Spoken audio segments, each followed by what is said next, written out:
Bienvenue encore une fois dans cette émission Tech pour tous, dans la chaîne REA, Redynamiser l'entrepreneuriat en Afrique. Dans cette nouvelle saison de BMI Hub, nous avons pour invité une personne qui n'est plus à présenter, M. Josué Tonouba. Pourtant, je vais encore lui laisser se présenter. Bienvenue, M. Turbo. Merci. Déjà, comme vous m'avez appelé M. Turbo, je porte également plusieurs casquettes. Ouais. Je me nomme M. Elom Josué Tonouba à l'état civil, généralement appelé Turbo. Je suis le cofondateur de BMI Hub, une structure qui est dans la vulgarisation de tout ce qui est blockchain, crypto, économie numérique, et également cofondateur de Turbo Exchange, spécialisé dans l'échange de crypto en monnaie fiduciaire. Merci. Merci de nous avoir honoré de ta présence. Aujourd'hui, nous allons parler de comment créer de la richesse grâce à son smartphone, surtout dans votre domaine, dans le domaine de la blockchain, du Web3 et de la crypto, je peux dire. Alors, dites-moi, que vous dit notre thématique du jour? C'est une thématique qui est intéressante et qui vaut le coup d'être développée. Oui. Donc, je suis ravi d'être ici pour vous en parler. D'accord. Nous allons partir sur votre parcours. Comment êtes-vous arrivé dans le domaine de la crypto? Comment avez-vous embrassé ce domaine, surtout? Et directement, je vais aller avec notre première question. Comment la crypto est entrée dans ta vie, M. Turbo? La crypto est entrée dans ma vie, je dirais, par curiosité. Parce que déjà, tout petit, je pense, à 13 ans, je cherchais sur Internet comment gagner de l'argent. Donc, je tombais sur beaucoup d'opportunités, mais on ne pouvait pas vraiment recevoir l'argent là parce que les moyens de réception d'argent, c'est PayPal et c'était un moyen qui était assez compliqué. Donc, je pense très bien, en 2016, j'avais découvert la crypto, la blockchain, et ce, à travers des airdrops. Donc, j'avais pu gagner mes premières cryptos et j'avais pu les échanger dans le temps. Donc, c'était pas curiosité. OK. Pour moi, airdrop, c'est peut-être un mot facile, mais pour les téléspectateurs, c'est quoi un airdrop? Un airdrop, c'est simplement un procédé par lequel un projet décide de distribuer de l'argent gratuitement à travers des tokens, c'est-à-dire des crypto-monnaies qui distribuent gratuitement à un certain nombre de personnes qui réalisent un certain nombre de tâches simples. Par exemple, rejoindre un groupe Telegram, par exemple, suivre un compte ou bien une page Twitter, par exemple, voilà, faire un certain nombre de tâches très simples et d'avoir la chance d'être sélectionné peut-être sur 2000 personnes qui participent, 200 personnes qui gagnent. Donc, en gros, c'est un peu comme une promotion à ceux qui s'intéressent au projet. Voilà, de manière early, ou bien très tôt. Très tôt, à un projet, qui croit en ce projet. Exactement. Et en fait, ils sont récompensés à la fin. Exactement. Alors, je vais revenir sur notre thématique. Je vais vous demander, est-ce par curiosité avez-vous embrassé ce domaine? Oui, c'était par curiosité.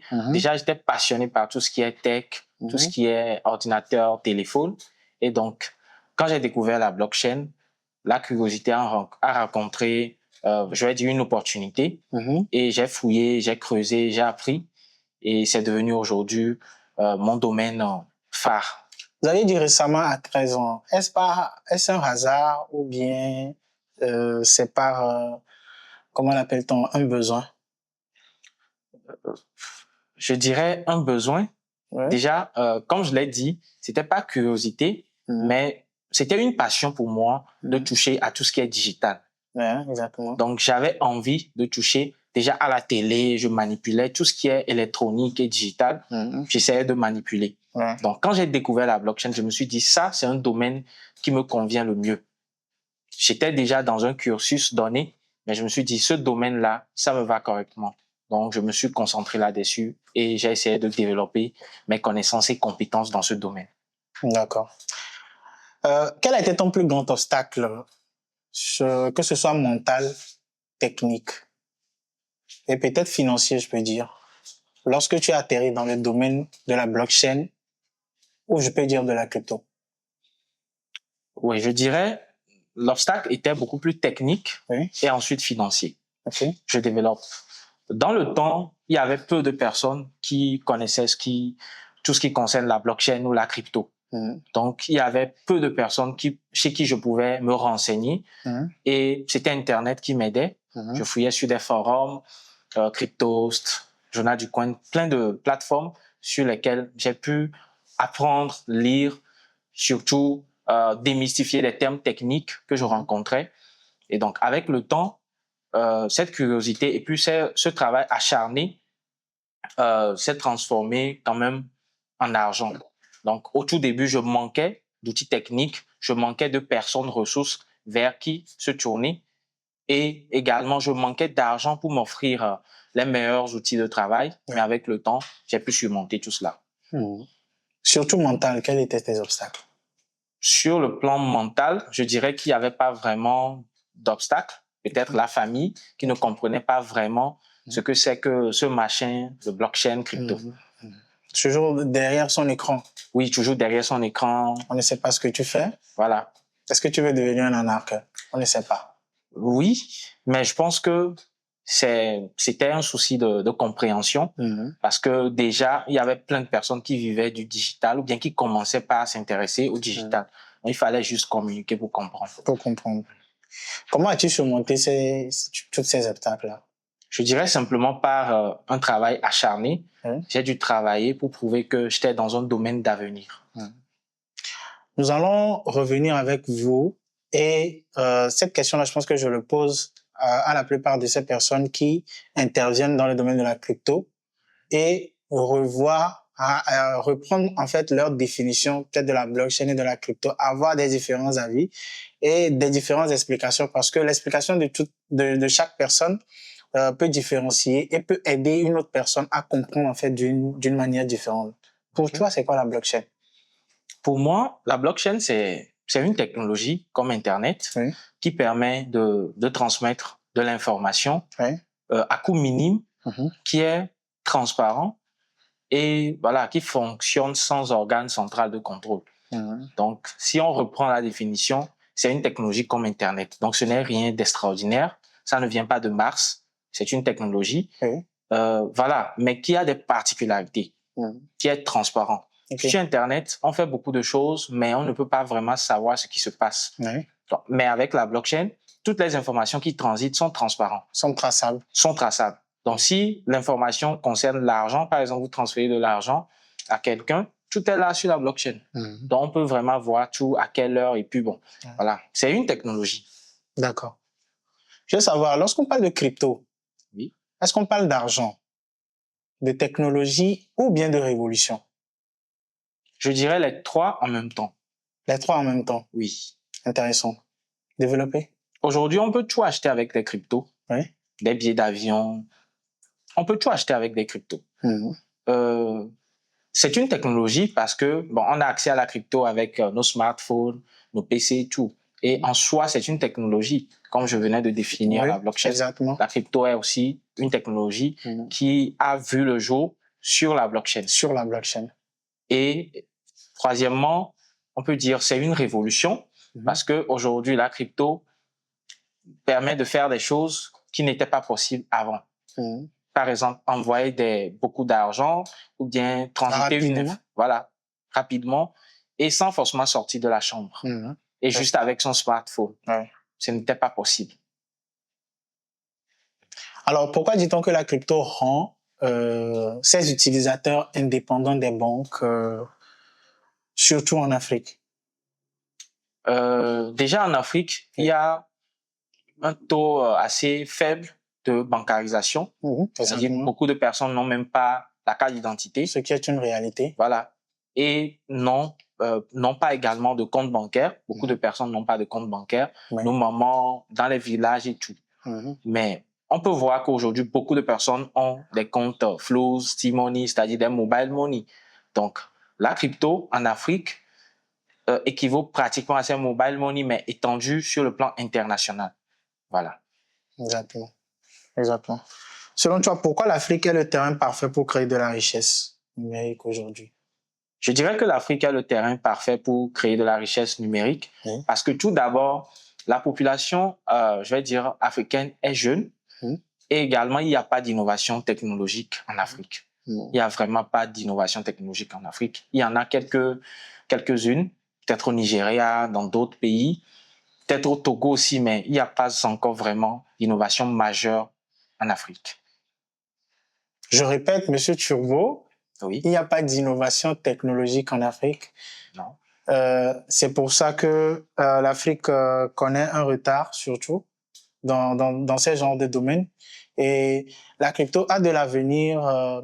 Peut-être c'est par rapport à sa jeunesse, cette population qui n'est pas vieillissante, qui est toujours jeune, qui est intéressée par tout ce qui est technologie, peut-être